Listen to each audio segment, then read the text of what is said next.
And as always, we want to remind people of our 6 rules with regard to social distancing and to keep Nebraska healthy. Again, we want people to don't take unnecessary trips outside the household. Work in a way that is going to be socially distanced. Keep that 6-foot distance between you and other people and avoid groups of 10 people or more.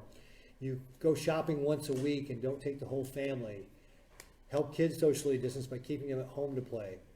Help seniors socially distance by running errands for them so they can stay at home, but don't go visit them in long-term care facilities. And of course, number 6, exercise daily at home or in a socially distanced sort of way. So again, remember our 6 rules. As we go through the month of May here, we've started loosening restrictions. However, it's important to be able to make sure that we continue to practice good social distancing so that the work that we've done so far to slow the spread of the virus continues to be in fact in the state.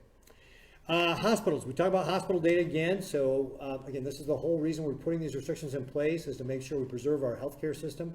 We've got 46% of our hospital beds that are available, 40% of our ICU beds available, and 76% of our ventilators, 78% of our ventilators available. So again, all the steps we've taken have worked. We've preserved the hospital system here in Nebraska. And again, testnebraska.com, again, we want people to sign up for this, testnebraska.com. It's a great way to be able to help the state get an idea of what's going on with regard to the states, how we're scheduling testing.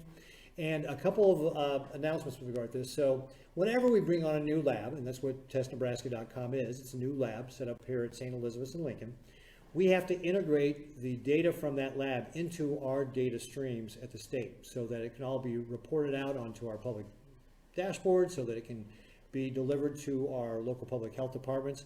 So just like every other lab, the lab for Test Nebraska has to go through that as well.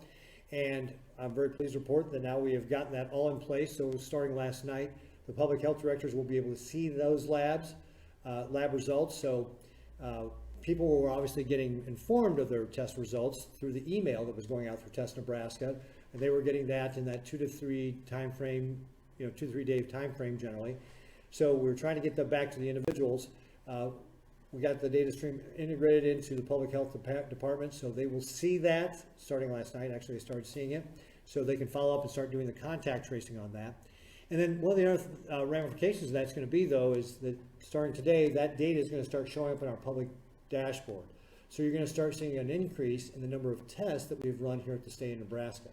So again, that's one of the things that you'll start seeing tonight as we, again, the state, we update our public dashboard at about 5:45, 6 o'clock. You'll start seeing those tests from Test Nebraska show up in that website.